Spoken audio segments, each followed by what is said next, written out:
If I may impose on something that Maurice does for all of us in all the sessions every stinking day. And now he has an audience. So could you do a little of the Orson Welles outtake for us? Are there any children under... Yeah, not too dirty. Not 42 too dirty. here? This is a comic book convention. That's true, it is. No, the way Brain came about, the way I came up with the voice of Brain, I didn't know. Brain was designed after a guy named Tom Minton, who was a writer, and Pinky is designed it after Eddie Fitzgerald, his partner. I didn't know this. When I looked at the first sketch of Brain, he looked exactly, the model didn't change at all. I saw Orson Welles, and these guys all know, I have this sort of OCD thing. I have to do this great outtake tape of Orson Welles doing a frozen peas every commercial. session.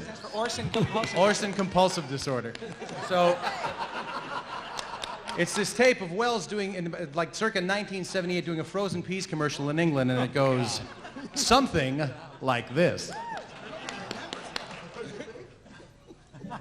What, did you expect me to look like Orson? Get the prompter. Now I got to turn around again.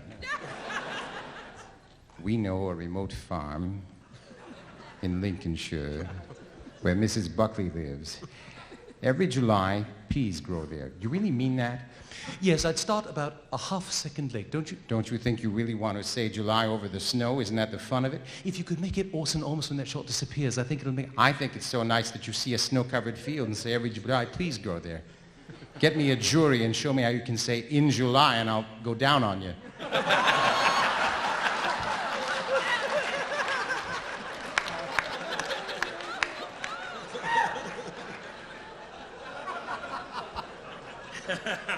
We know a little place in the American far west where Charlie Briggs chops up the finest prairie-fed beef and tastes each... This is a lot of shit, you know that. What is it you want in the depths of your ignorance? What is it you want? Whatever it is you want, I can't deliver because I just don't see it. That was absolutely fine, it really was. And he walks off and takes his dog, and that's the end of the day. Truncated. Outtake, the one-man show. And hopefully he'll never do it for us again. I started doing cartoons when I first came to Hollywood as a kid. I think I was 21. And as I said, I did a couple of things for Disney. I became Roger Ramjet in '65. Before that time, I was a writer for Jay Ward.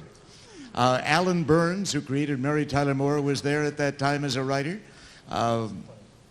Whole group of wonderfully talented people. But the first voiceover I ever did on a cartoon was Roger Ramjet, which came out again as a DVD last month. And during the putting together of this whole show, we would go in one night a month and record about 35 shows in a row. They were only 5-minute shows. And next door at Western Recorders and United Recorders were Frank Sinatra, Sammy Davis Jr., Dean Martin, Glenn Campbell, Leon Russell, all these great guys. And so when they'd go for a coffee break, I'd have them come in and do a voice on Roger Ramjet. So Sinatra may play farmer number 1. You know, I've buddies farmer number 2. Farming, baby. Let's do it, Jack. Yeah, right. So I'll be the one-eyed snake, babe. Yeah, right. Yes, you are, certainly. The FMA. It is a little jinky winky. So that was the first cartoon, and I've been so lucky. I can't tell you how lucky I've been in this wonderful world.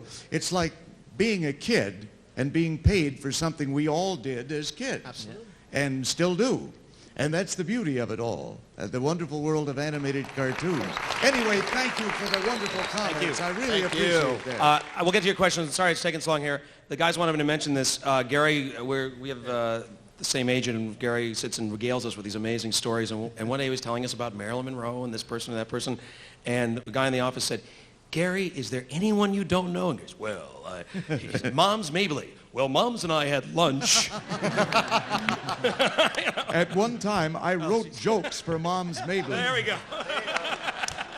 You know the game 6 Degrees of Kevin Bacon, it's 0 degrees of Gary Owens. There's absolutely nobody in between him and everyone. Yeah. In the words of Mark Hamill, Obi-Wan Owens, ladies and gentlemen. Yeah, right. Yes, sir, who's your question for? This is for everyone on the panel right now.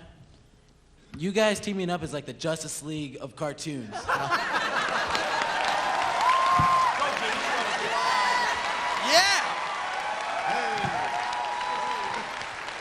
Can I be Snapper Carr? Sorry. What's that? I'm sorry? My question was, how did you guys all just come about coming together? For this film, you mean? Yeah. Well, all right. Scott Zacharin, the head of the studio, was on a plane from Las Vegas, and Scott and I were developing an airplane-like movie, and Scott called me up and said, I'm on this plane with this guy named Jess Arnell, and he says he's a really good friend of yours. I go, yeah. He said, and he entertained half the plane. And I went, yeah. And he goes, he was really obnoxious, but really funny. I went, yeah. You don't seem surprised. Yeah. He said, every animation friend of yours I meet, they're the most untapped talent, and this is Scott speaking, he should really come up here if he's here, I don't know. Truly the most untapped talent in the entertainment business, because there's pound for pound, and I think you folks, you're the only folks who really know this. It's these guys right here. Yes, that's great. And I mean that.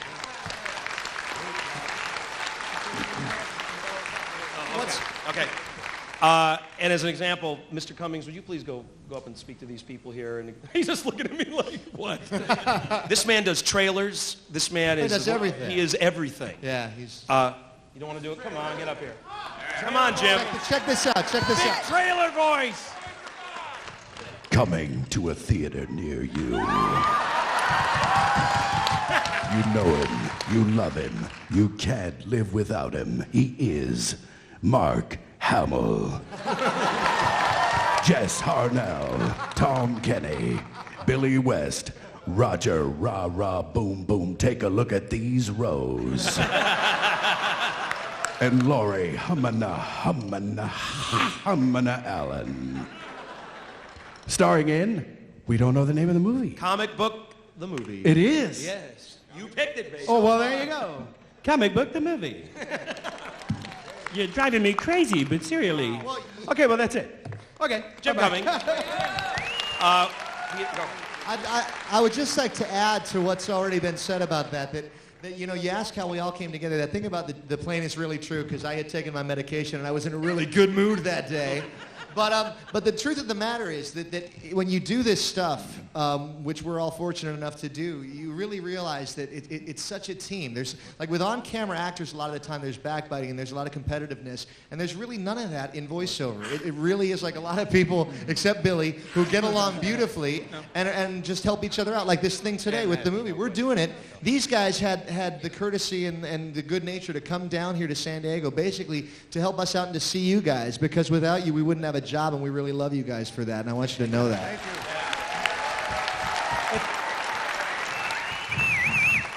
Wait, just Roger, let you know. Roger.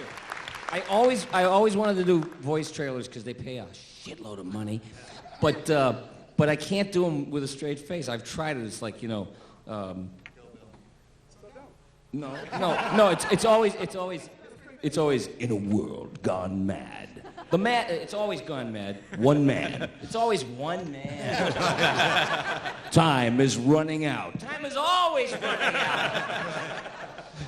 Oh, right. God. Or if it's a foreign movie, the trailer says, "It was the summer that a boy became a man." Right. Who is your question for, please? I'll take the entire cast for 200. Okay. And the answer is... Oh, I'm sorry. Okay. Are any of you gentlemen afraid, and ladies, sorry, afraid that the authority's going to find out you're just being paid a life just to have fun and all that? I mean, they're going to make you dress up in a suit and work at Starbucks soon, I'm sure. Seriously, though. Shut the doors down, baby. No. Shut the doors and start pumping in the poison gas. This guy knows too much. We tried to be nice. Take it. It is an amazing scam. It's the only time I've ever been lucky in my life. The actual question is, there seemed to have been a glut of cartoon movies this summer, and last summer most seemed to fail and then succeeded, except for Jimmy Neutron, I heard, and Shrek. Do you see that the studios are trying to force feed cartoons down everyone's throat at the main theaters, or should it just be more video There's always releases? got to be one guy, isn't there? No, sorry. Who wants to answer? Well, Tom just did the Powerpuff Girls movie because he is the mayor of Townsville. Yes. Yes. So why don't you answer that question? By the way, I declare today to be official Random Audience Day here in San Diego. Thank you. So once again, the day is saved, thanks to the rabble. Yeah, you know, I don't know. What do you think? I mean, some movies do good, some movies do bad. I mean, when Shrek makes a truckload of money, they're gonna. Yeah, but they don't use us. Oh no, never. So I mean, we could do without that in them cartoon movies. I want to be in them, and you want to be in them. Yeah. Rob Paulson wants to say something. You know, I have to say that I did a Jimmy Neutron. I worked on Jimmy Neutron. And Debbie Derryberry, who is Jimmy Neutron, is in this movie too. She's in it too. And I played Carl, Jimmy's best friend. And the nice thing about that was the movie, thank you mentioning that, it did very well. It made a lot of money, and it was nominated for an Oscar, which was really nice. But it had really, in the lead character roles, there were no celebrity talent, which is nice for us, because that's one of the things that we continually compete with, and it's difficult to compete with, you know, the panache of the whole face vibe, you know. And so it was really nice for them, being Nickelodeon and Paramount, to sort of keep us in. And it sort of proved that, you know, you could still have a movie that makes some money that people like, and it doesn't all have to be, you know, Mel Gibson and Eddie. But and then there's the it was Powerpuff nice. Girls movie, which to date has made upwards of $10,000. Yeah, ladies and baby. gentlemen. That's the one I'm in. Now I'd like to go over No here points as Tony for me. Curtis. This young lady right over here. First of all, I'd like to say thank you to all of you for sharing your voice talents with us. I'm sure me and much of the audience is very appreciative of all the hard work you do for us. We love you guys. We love you right back. Thank you. And my second point or question is addressed to all of you. How would any of us try to go about getting into the voiceover industry? Doors closed, sorry. Okay, next question. Oh, sorry. First of all, become a huge international movie star. Then say, I like cartoons. I would like to do one. And they'll say, sure. For my kid. For my kid. It's always for their kids. They want to leave a legacy for their kids. You know, guys, you know, big action stars make movies where they just cut people up to pastrami with machine guns, and they go, but I want to leave something for my kid. You know, so this is. Gary, do you want to take this as far as Oh, getting into yeah. the field? The best way is to make a tape that's under 2 minutes long and submit it to all the agents. There's a whole list of agents in the Hollywood, Los Angeles telephone directory. SAG, Screen Actors Guild. yeah. Either way. There are a lot of ways to get in the business. If you're doing different voices, like these great stars here, make a separation with each one. Try to say something clever. If you're emulating another voice of someone, put it on there too. But just make it the best you can, the very best, and send it to an agent. That's the way to do it. A true voiceover related story that I swear happened to me, and this is a great, great story. I was at Disney World in Florida some years ago. You know, Jimmy knows this one. I was in Disney World with my mom. I had taken her there just so she could have a little bit of fun, and we're walking around, and this was at the height of the whole Animaniacs thing, and everybody's walking around with Animaniacs t-shirts, right?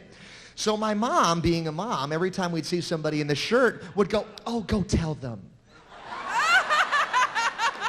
You know, go tell them it's you. They'll love that. I'm like, no, Mom, I really don't want to. She said, oh, okay. Then, oh, go tell him. He's so, you know. Okay, well, anyway, we're one line for something or other, and there's this very, very cute little boy, you know. A very, very cute little guy, must have been 10 years old, and he's standing about 5 feet away from me, and she goes, oh, you have to tell him. He'll be so happy. He looks bored. So I go over, and I go, hey, how you doing? And I knew right then, because he looked at me like I was a bug, right? He goes, hi.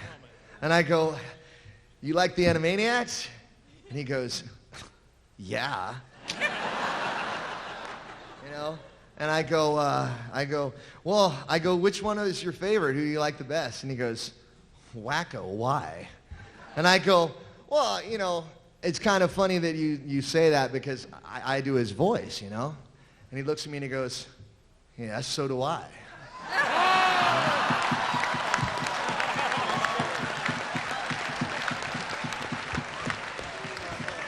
Actually, this kid's name was Eric Cartman, and he was a son of a bitch, you guys.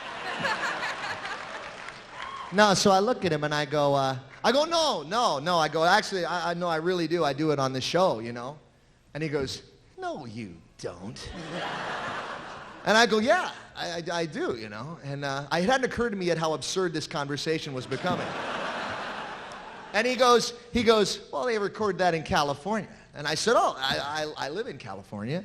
And he goes, uh-huh. And I go, wait a minute. Right? And I go, look, California, right? And he looks at me, and I'm not kidding. He goes, oh, yeah. He goes, you live in California, so you must do his voice, right? So now I'm like scratching my head looking at this little bastard. And I go, look at this then, right? And I had a business card at the time that had a picture of me with Wacko, because that was like one of the first cartoons I did, and I was really stoked about it. So I had right? So I go, look at this, you know? And he goes, oh yeah. He goes, it's a picture of him. You must be the guy. Right? So now I'm like, listen, kid, I'm going to tear your head off in 2 seconds. But I didn't. I didn't do that. I kept my wits about me, and I go, okay, what's it going to take for you to believe me? Now, my mom's looking at me going, oh, God, I wish I'd never said anything. And I go, well, what is it going to take for you to believe me, man? And he goes, well, let me hear you do it. Right? So I very rarely get nervous, but I was really nervous now. So I look at this little, you know, guy. And I go, well, you know, it sure is great to be here at Disney World, isn't it? And he goes, you don't even sound like him. And I go, let me hear you do it then. And he goes, hello, Ness. And I go, well, I guess you do it better than me. This is true voiceover story. Person over there, please.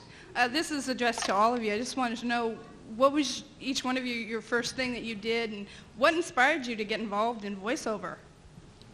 You want to go down the line? Inspector Gadget, I played the chief, and coming this fall will be a new series called Gadget and the Gadgetinis. I no longer play the chief, but they've seen fit to just toss me a little bone and have me play Inspector Gadget. So I'll be the new voice of Inspector Gadget. You got promoted. That's a scoop. We didn't even know that yet. That's great. Tommy? Do the voice. Gadget. Do the voice. What is this, a riot? Well, Penny, we've got to go and capture Dr. Claw.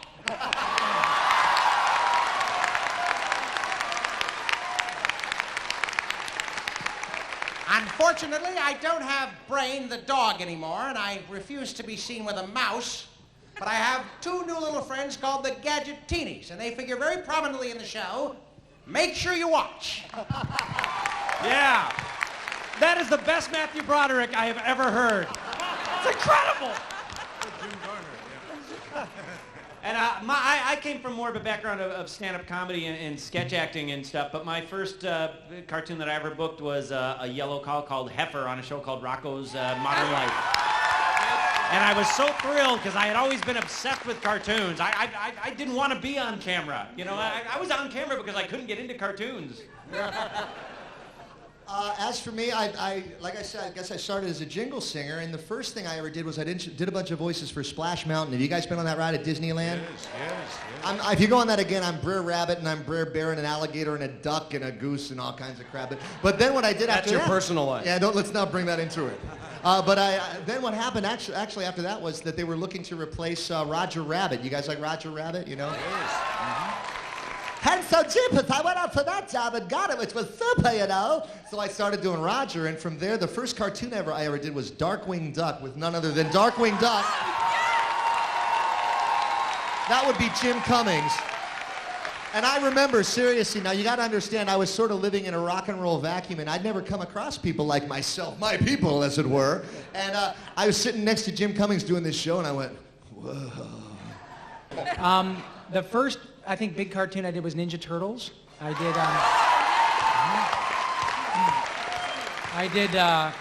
Raphael. Yeah. And, Shredder, you tin-faced geek, get back here and taste cold turtle steel! yeah. So that was probably, I did others before that, but that was the first big one. And thank you for paying my mortgage with action figures. Jim Cummings. I'm totally unfit for anything but this. No, I remember I was a little kid and I would see the Paul Winchell show, And I remember that, yeah, you know. And I remember the Jack Benny show, that Mel Blanc was on that show, and my dad says, you know who this guy is? And I go, yeah, he's not a real Mexican, is he, Dad? No, he's... No, son, that's Bugs Bunny and everything. And then I'm listening to him, and he had this bit.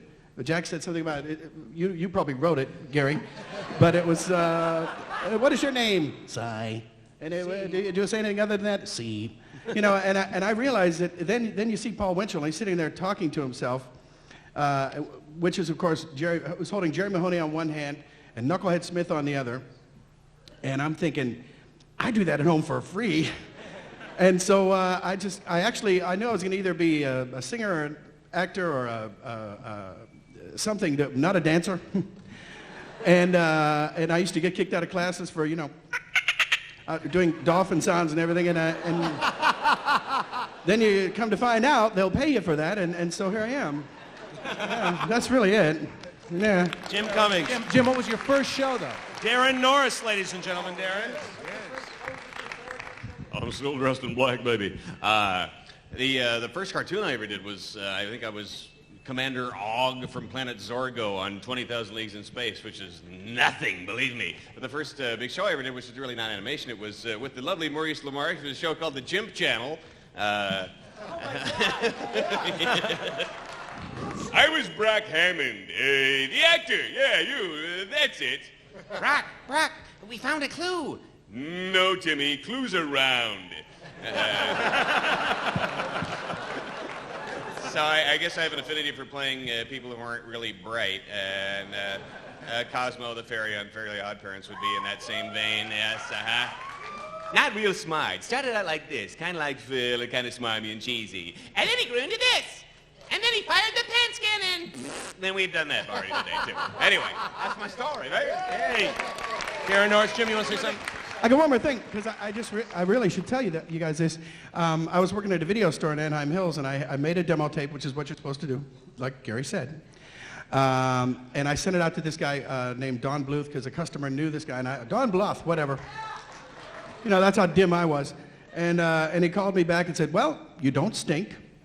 But I'm not doing anything, so I'll hold on to this tape, and you know, if anybody's casting for anything, and I'll let them know, and I'll pass it around. And well, it sounded like, you know, don't call me, and boy, am I not going to call you. But he actually did give it to this guy, and his name was Frank Brandt and Caroline Hay. And the story is that I got my very first audition, and I got the job, and they were doing 2 shows a week, which was about 2 shows a week more than I ever did. And I quit my job, and it lasted like a year and a half, and it was the greatest thing in the world.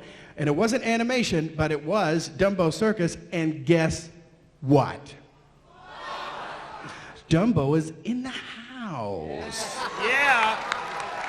Our close personal friend, you know her, you love her, you can't live without her. She's not only Dumbo, she was Baby Rolf.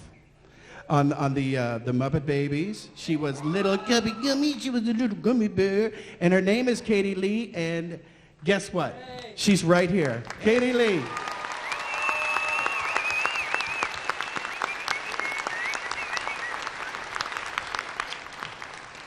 They're very sweet to say that about me, I think.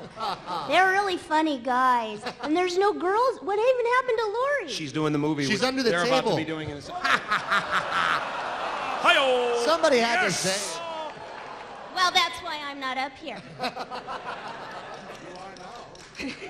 Far out. You guys are awesome. I was Brian Pinade on The Tick, and or Brian Pinhead, as we like to. Thank you very much. And on that subject, this is Arthur from the... That's right, Arthur from the... I basically spent the whole show saying, I don't know, Tick. I don't think that's such a good idea. Yeah, and I was definitely the sewer urchin. Yeah, very bad idea, Tick. Oh, very dangerous. Oh, yeah, very bad. My very first job, though, real quick story. I don't know if you guys know the Jetsons. They only did 26 episodes when they first did it because it was against the Flintstones, and it was canceled after the first season. And about, 12 years ago? Cancellation sucks, Bonnie. So they brought the Jetsons back, 25 years later or something, and I was Nick Nova, Judy Jetson's boyfriend. And But they brought the original cast back, and the youngest person in the cast was like 55, 60, who was Rosie the Robot, I think. Penny Singleton was Jane. She was about 76, and she had dentures. Oh, Jean Vanderpump. Yeah. Penny Singleton was like, the dentures would clip-clop. Mel Blanc was there, and he, you know, yeah, but there was oxygen tanks. And, you know, I was the youngest guy there, and they had an ambulance at all times, and I was like, this is really scary. I hate voiceover. That was my kick. All right, Gary Owens. Gee, Bob, me and Astro are going down to the old folks' home. Isn't this fun just to hear these great voices, all these great... This is marvelous. Well, we're going to bring Scott up here because we're going to start doing the movie here. You slept with all of us to get the role, by the way, and I thank you. You were really great. Let's have a nice hand for everyone. Maurice LaMarche, ladies and gentlemen. Tom Kenny.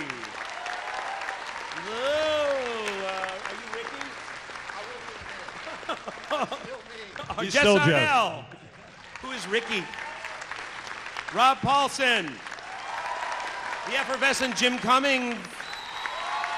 And the legend. Let's get a standing O, Mr. Gary Owens.